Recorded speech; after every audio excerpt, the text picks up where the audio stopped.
Okay, today's Daf Yomi is Kesubos Daf Kaf Ches, Kesubos 28.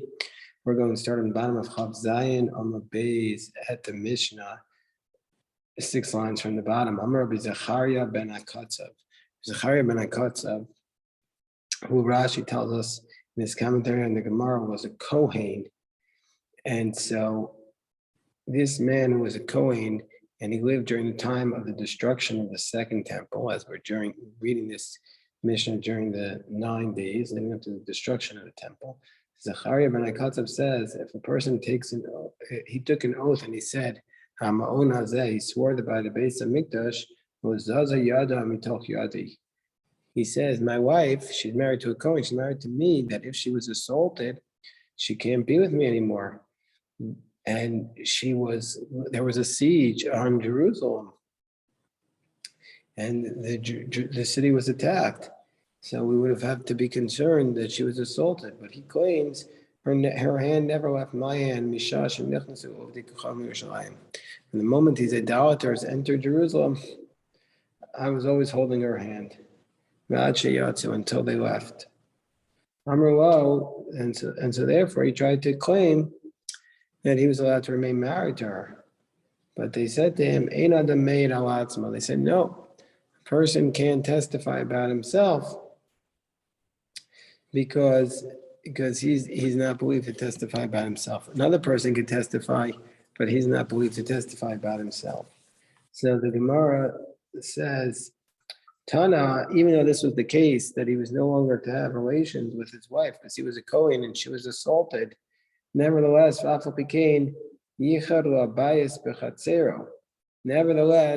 they designated for his wife, they were allowed to remain in the same courtyard. So even though she was prohibited to him, she was allowed to remain in the same courtyard as he was, but they weren't allowed to have yichud together. They weren't allowed to have seclusion. She yotze, and so when she left, yotze berosh b'nei, she left before her children. She nechnases, and when she came back in, nechnases b'sof b'nei, she came back in the same courtyard. Doesn't specify whether or not they actually got divorced. But from the next question of Abaye, we're going to see that it seems like they didn't force them to get divorced. They just didn't allow them to have relations again, and they weren't allowed to have seclusion together. So it says Abaye, Mawa Sos Begrusha Kain. You have to do the same thing with a regular woman who one is divorcing if you're a Kohen. Or some say that this is just a question. Specifically, Rashi says Kohen Shakirish Ishto, Mawa Adurim Mobachatzar. If a Kohen divorces his wife, can he remain with her in the courtyard?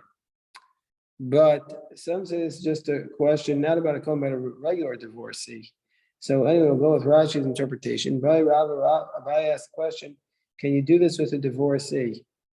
Hasam, who the Beshuya, maybe because in that case, because she was a captured woman, we were lenient about captured women.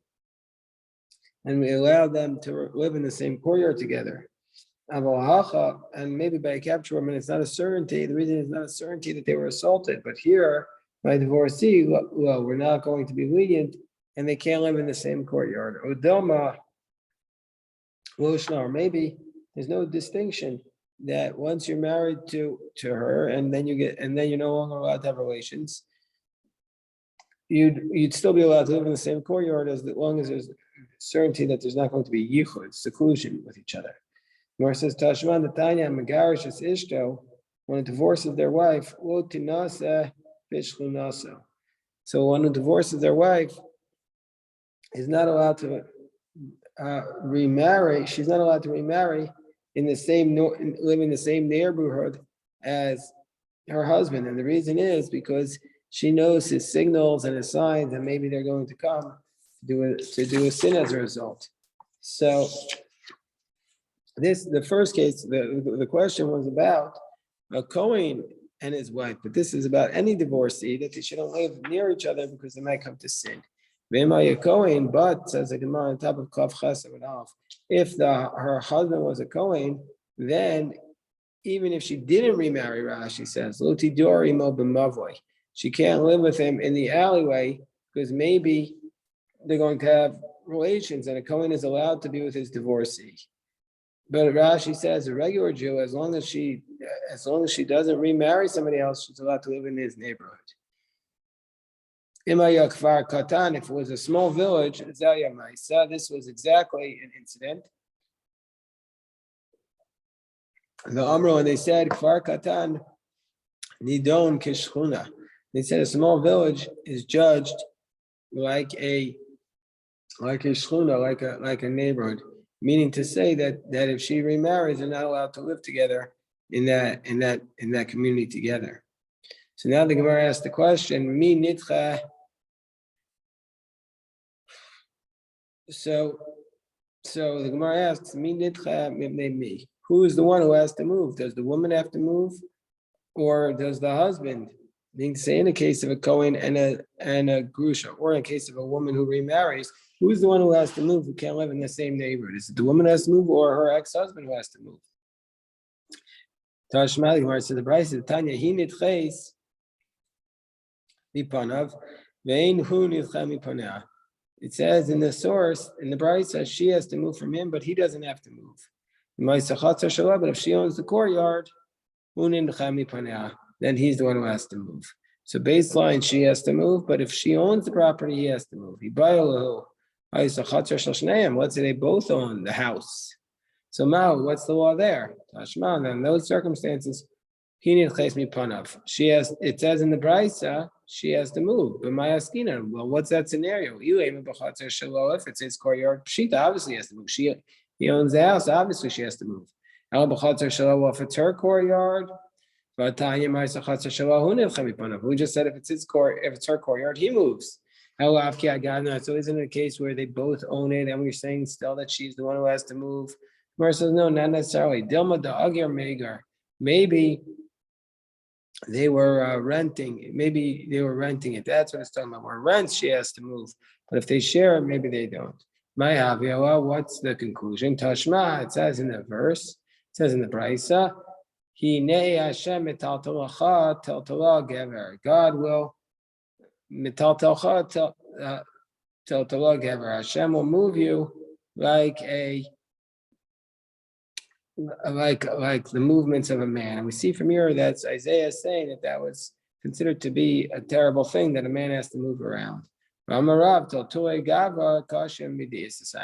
about that the movements of a man are more difficult than a woman. It's harder for the man to move around than for the woman, because the woman, people have rachmanas on, they have mercy, compassion, they take her in, but not for the man. Let's say he borrows from her based upon her father's estate. He borrows money from his ex-wife. Then she can't go directly to him to demand payment. She has to demand the payment through a third party. Some say this is the source of a lawyer, because if she's demanding the payment from him through a third directly, it might lead to physical intercourse, which is a problem. So I'm Rav Sheish, it's v'asol kamal ladina, and if Rav Sheish says if they can't, and even if they came to us to court, man and a woman, husband and ex-wife together, we don't take the case because they're not doing it properly. They shouldn't be doing one versus the other. They have to bring an intermediary. We actually excommunicate them. Rafuna Brei Rav Shua says, we actually give them lashes. Nachman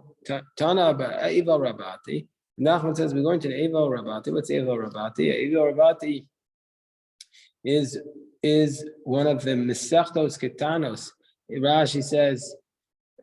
Rashi tells us that this is Mesechtahi. This is a tractate for Korin Oso Smachos. We call it Smachos. Smachos means joyous, but it's a euphemism for laws related to death and mourning. This is the first teaching of that Mesechta. And the first mission is that somebody who's on his deathbed, it's like he's still considered alive for all of his matters. So we say, we weren't in Meseches Rabati, Ben Eva Rabati, they say as follows. When do we say that they're not allowed to come together to the court to adjudicate their litigation? That's when they're divorced from the full marriage. But if they were never fully married, she was just betrothed to him. Then then she's allowed to make the claim directly, because he's not as familiar with her, and so therefore it's less likely that it can lead to this prohibited relationship. The Gemara tells us the story how so there were this betrothed couple. Also coming to Rabbi, they came in front of Rabbi. You asked the Ravada Bar Masna Kamei. Ravada Bar Masna was sitting in front of Rabbi. Uki Rabba Shulchu Ben Tayo. Rabbi says, okay, we have this couple. Let's put a third party agent in between them. Amrlei Ravada Bar Masna. So Ravada Bar Masna says, but why? But Amar Rav Nachman Tana Ba'aval Rabasi. Didn't we learn in Aval Rabasi that if it's just from a betrothal, you don't need to do it. So Rava said, yeah, but we could see from the way they're interacting that they're very familiar with each other. So therefore, we need a third party. Some say Rava did not put an agent between them. He says, let's put one between them. So Rabbi said to him, didn't we say that we don't have to do it? So Amar, so Rav Ada Bar Masa said, that's where they're not familiar with each other. We see these two are very familiar with each other. And so therefore, we need to put a third party in between them so they don't sin. And says the Mishnah, these are the following scenarios where a person is believed to testify when he gets to be an adult about something that he saw when he was a minor. Person is believed to say, oh, this was the handwriting of my father. My father was a witness. And he says, well, as a young man, I saw this handwriting of my father, and I'm testifying to that. So this is what's called, or I saw my father sign it. This is called kiyum shtaros, which we said is rabbinic, to hold a contract. So this is the idea. And also, neman adam omar zek sav yoda shel abba. Person is believed to say, this is the handwriting of my father. Zek sav yoda shel Rebbe, the handwriting of my Rebbe. And he's able to say that this is the handwriting of my master or my teacher. And this is the handwriting of my brother. He's also believed to say, if a person as an adult says, I remember that when she got married, I was at the wedding and she went out with the garb of a virgin. The hinuma, which we talked about, was one of the theories was like a wreath around her head that only the virgins wore. Remember, the Gemara had two interpretations of the hinuma. The Rosha Peru, her head was uncovered. Vishaya ish ploni yotzimi besa sefer with Paul. And I also remember that such and such a person left the school to immerse in the mikvah echol b'truma, to eat from the truma. And so obviously he was a Kohen, and Vishaya cholik imanu al goren, and that he was dividing up the truma with us on the granary floor. And the other thing he's believed is that makam hazeh beis pras. He's believed to say that this is the limit of this field, which was called the beis pras. That when a person dies, the dead body, and then the field is plowed over, we say that 100 amos around it, we have to be concerned. It's rabbinically tamei if you walk in that field. That's called the beis pras. So a person is believed to say that this was the outer limits of the beis pras. This is where the 100 amos went up to. And also, this is the point where we went on Shabbos. When on Shabbos you're only allowed to walk 2,000 amos. He said we walked up until this point. A person is not believed to say, oh, we had a path. This guy, Ruvain, had a path. He had a variance down this way. You can walk down this way. Or he's also not believed to say this person had a place to do his eulogy or mamid or part of the funeral ceremony right in this place, because that would mean he owns that place. So we're not going to believe him about what he saw as a child. Now they're testifying as an adult, because the child doesn't pay attention to these matters. Rashi says, "Mamad mispan makam hayulo kan lahavsin mesav, lahasbin mesav." He had a place. here to eulogize his dad. When you walk to his cemetery, they would do this as part of the mourning process for the dead. When do we believe him to testify about what he saw as a minor? There has to be another adult with him testifying. He has to have two people testifying. One of them could be a regular adult, and one of them could be something he saw as a child. He's testifying now as an adult. Why do we need all three cases? It said the father, the master, the father, the Rebbe, and the brother. Well, you might think he knows his father's signature because he was always with him. But his Rebbe, well, he wasn't always with his Rebbe. Maybe he knows his Rebbe's because he always has the fear of the Rebbe on him. But his father is not sufficient. And if we just had these two cases, we would say Aviv de Shliach Kabei, Verabo de Islay Masu. We say his father he's always with him, and the Rabbo, he has the fear of the master upon him. But his brother, the way Slay, the brother doesn't have either one, doesn't have the fear, and he doesn't have the always around him. So we say no, Kim and the Kim Shtiras Midrabanan.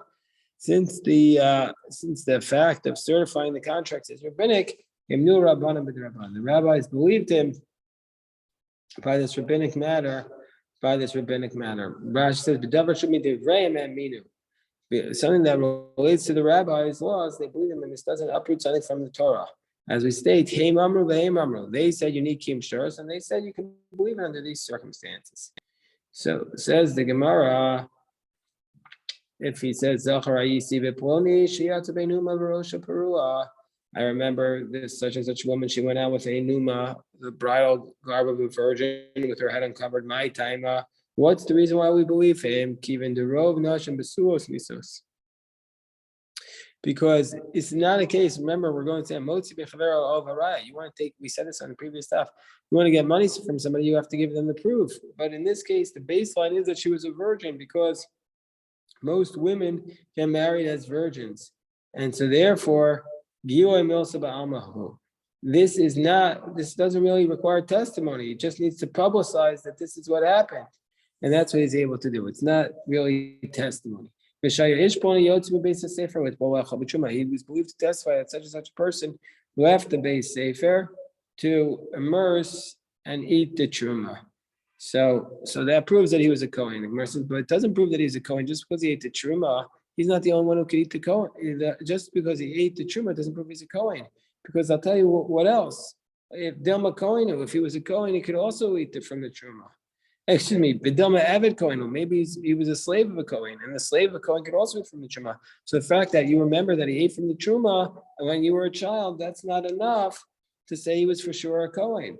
Mar says Messiah or Shimon Levi. Oh, this source which says that it's enough that he's a Kohen is maybe support for Shimon Levi. Says also Adam Sheyomadas Abdu Torah. That Rabbi Shimon Levi says you're not allowed to teach your slave Torah. So from the fact that this child was in school, that proves that he was a Kohen. And otherwise, Rabbi Shimon Levi says he wouldn't have been able to study Torah. So now we see he was not a slave, but he was a Kohen, and he left to eat the truma. Proves he's a truma. Velo, it proves the Kohen. Unless it's velo, is it really the case that a slave cannot eat from the truma? Excuse me, it's really the case that a slave cannot study Torah. But Tanya, we went to the Brisa. Let's say the master borrows money from the slave. Osha also rabo apotropos, or the master placed him in charge of something of his sales. Osha, we're on top of chavchas on base. Osha iniach tefillin b'fnei rabo, or if the slave puts on tefillin in front of his master, or if the slave read 3 verses in the synagogue, that's not an indication that he's a free man, because he could have done all these things as a slave. And we're not going to say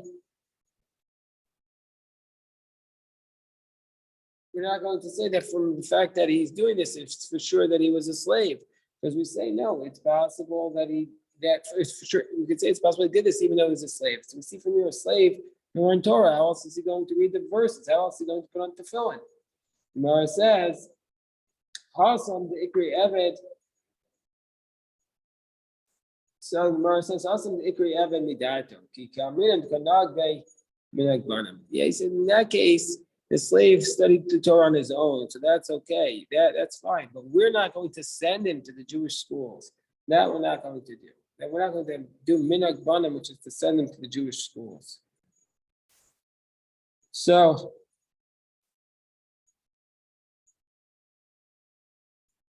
says the Gemara, when I saw him come out, let's go truma. So now it's enough to say that he can eat the truma. That's truma d'Rabbanan. That's rabbinic truma. What's rabbinic truma? Rashi says here, like the truma of chutz haaretz, or the so that they allowed him to eat, or regular fruits. Rashi says also truma d'Rabbanan. Because Rashi says that truma is just biblical truma is only dagan tirish for yitzar, is the grain, the wine, and the olive oil. That's and the olives. That's regular truma. But regular fruits or chutz haaretz is rabbinic truma. And he said that I remember that he used to divide up the truma with us on the threshing floor. So that proves that he was a Kohen. Gemara says, well, don't I have a Kohen? But that's not a proof. Maybe he was a slave of a Kohen and he went down to the threshing floor to get the truma. So now come on the Amar and Cholkan Truma Evet. So we say that this must be like the position that says we don't give out truma to the slave on the threshing floor. Elam Kain Rabbo Imo, unless his master was with him. And so from the fact that the master was not with him, we see he must have been for real a Kohen. Titania in Cholkan Truma Evet Elam Kain Rabbo Imo Divi Rabbi Yehuda. That's the position of Rabbi Yehuda. So our mission must be like Rabbi Yehuda. Whereas Rabbi Yossi says Yachohu, because you can divide it, you can give him the truma while he's on the threshing floor, even if he's a slave, because Shayomar im Kohen ani Tanui b'shvil us. He'll say, listen, if I'm a Kohen, give me for myself. Im Eved Kohen ani Tanui b'shvil Rabbi. Give me for my master. So that proves that you can give it to him because he would say if he's a slave or not, and you wouldn't elevate him to the kahuna on the basis of him getting the truma. So b'mkomo shel Rabbi Yehuda, in the place of Rabbi Yehuda, the only person who would get the truma on the threshing floor was an actual Kohen. So if they saw somebody getting the truma, they would elevate it from truma to being a regular Kohen. Whereas b'mkomo shel Rabbi Yossi, whereas in the place of Rabbi Yossi, lo yumal mitruma Yossi. They wouldn't elevate him from truma to yosin. They wouldn't elevate him because the fact that he got the truma doesn't mean he was for sure a Kohen, because he could have got it as a slave. Tanya Rabbi Elazar by Rabbi Yossi miyamai lo adati. So Rabbi Elazar said in the name of Rabbi Yossi, my whole life I never testified. One time I testified. He elevated a slave to the kahuna on the basis of my testimony. Gemara says, really, that Rabbi Elazar and Rabbi Yossi made this fundamental mistake and he brought up a slave to the kahuna?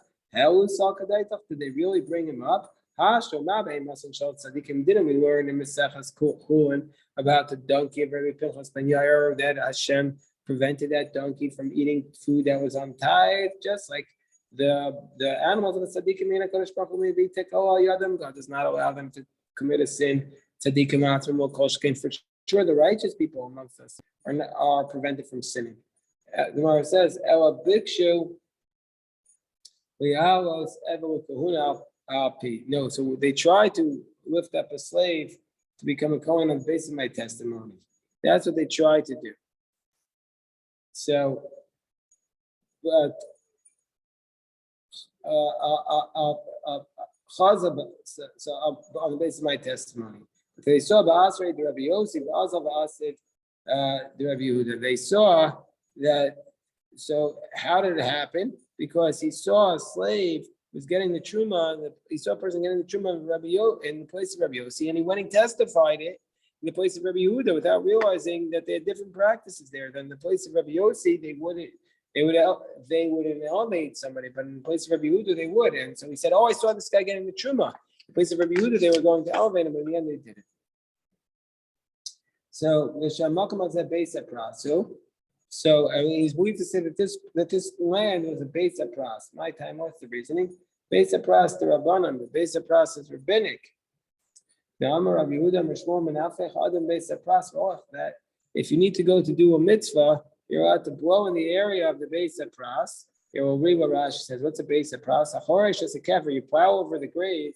Hareza usa base of pras. Mehama makes that whole area of 100 amos around the grave to be a basic pras. Shekach shiaro. So that's how they established machrisha that one who plows over the body, you take the bones of the dead to be for 100 amos. When Dilma Naga Oasit,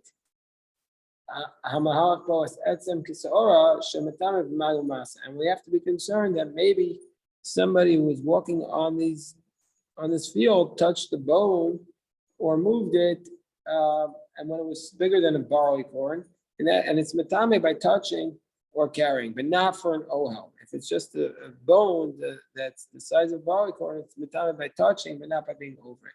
And the Rashi says, adam space of pras, you can blow the bones away before you walk. And you can rely upon the fact that if there's a bone there, you'll see it. And even though and even though he's covering over the bone like a tent, we're not going to be concerned. Because Rashi says, the ain etzem kisaora, though, bone that's the very size of a barley corn of a dead body, does not cause tumah until there is a shidra or gogola shlema, until there is a spine or a complete skull, or rov binyan or rov minyan. Either we have the majority of the skull, or the majority in volume or in numbers of the bones, or if there's the spine or the complete spine or the complete skull. So therefore, so we say back in the Gemara, Menafech Adam Beis Pras V'Hoech. Rabbi Yehuda Bar Ami Mishmei Rabbi Yehuda Amar Beis Pras Shemidash Tahar. If a lot of people, he says Beis Pras Shemidash, a lot of people trampled over this Beis Pras, it's Tahar. My time, why? Because for sure it was crushed over by the foot, and so therefore we're going to be lenient because we say all the bones are crushed. So we see it's only rabbinic. If it was biblical, we'd be concerned. This is where we would come on Shabbos with the tchum, kasavar tchumei d'rabbanis, and the position that these limits of what you can walk is rabbinic, and a person is not believed to say. That person not believed to say that this guy had a variance down that path. Because on the basis of what a person saw as a child and now he's an adult, we're not going to take away the money from somebody else. Tana Rabbanan, the Brisa says, a child is believed to say, this is what my father said to me, so the child is believed to say when he gets to be an adult. So that's how Rashi learns it. The Ravid says, no, it's even referring to the child as a child. But the child is believed to say that when I was a child, and now I'm an adult, I remember that my father said to me, Mishpacha zu tahor, Mishpacha zu tameh. This family is pure and this family is impure. The Gemara says, wait, tameh or tahora? Tahora or tameh? You mean the whole family is tahora, the whole family is tameh? That doesn't make sense. El Mishpacha zu keshera, this family is kosher. Mishpacha zu pesua, this family is disqualified, and that we ate at the kitzatza, we ate at the Gemara is going to tell us what it is of so and so to so and so. And we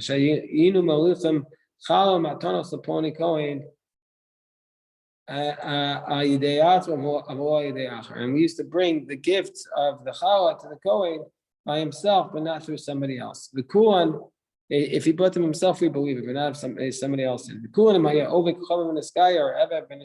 he was an idolater or he converted or a slave and he was freed, we don't believe him. We don't believe a person to say that this other guy had a path down this way, or he used to give the eulogies in this way. But Rabbi Yochanan ben Broka says, Rabbi Yochanan ben Broka says we're believed. Gemara says, well, when Rabbi Yochanan ben Broka says we're believed, Rabbi Yochanan ben Broka, what's he testifying about? If he's testifying about the last cause where the Tanakama said that we don't believe him to say that he had a path in this way. Rabbi Yochanan Broka says, no, he is. Can't be. Afukim Monahu. There he's taking out the money from the other person. We don't allow that. Ela Reisha. So it's referring to the first clause. So it's referring to the first clause where the Tanakama says, Vikuam, where they say if he was an idolater, he converted, or a convert who converted, or if slavery was freed, he's not going to be a believer. Rabbi Yochanan Baruch says he's neman, he's believed. What's their argument? Tanakama Savar Kivin Dovi Kachavim Hu Avedayik says he's an idolater. He wouldn't have paid attention, but he saw as an idolater. Rabbi Yochanan Baruch Savar Kivin the Daite Leigure. Rabbi Yochanan Baruch says since he intends to eventually convert, Medek Havedayik, he would have paid attention. My Kitzatza. What is considered Kitzatza? Kitzatza is the Tana Rabbanan Keitza Kitzatza. What's Kitzatza? If Echad Mina Achen Shinasa Isha Sheino Geneslo, if there's one of the brothers married a woman who's not appropriate for him, the family members bring a barrel full of fruit. The Shover no Saba Emtzer Chava, they break it in the middle of the road. They say, listen, our brothers Israel, Shemo Achenu, listen, our brothers, Puloni Nasa Isha Sheino Geneslo. He married such and such a woman who's not appropriate for him. We're worried that his descendants will marry our descendants. Come and take for yourselves an example for future generations, so that our seed will not mix with his seed. That is the kitzatza. This is the diminishing. He took a wife who was beneath him, that even a child is believed to say that he saw as a child, and now that he's an adult. We've completed this second beautiful chapter of Kesubos, as we get ourselves ready for Perek Shlishi, Elu Naros, a beautiful chapter coming up. We'll stop here, and davening's in 15 minutes. Shkoyach.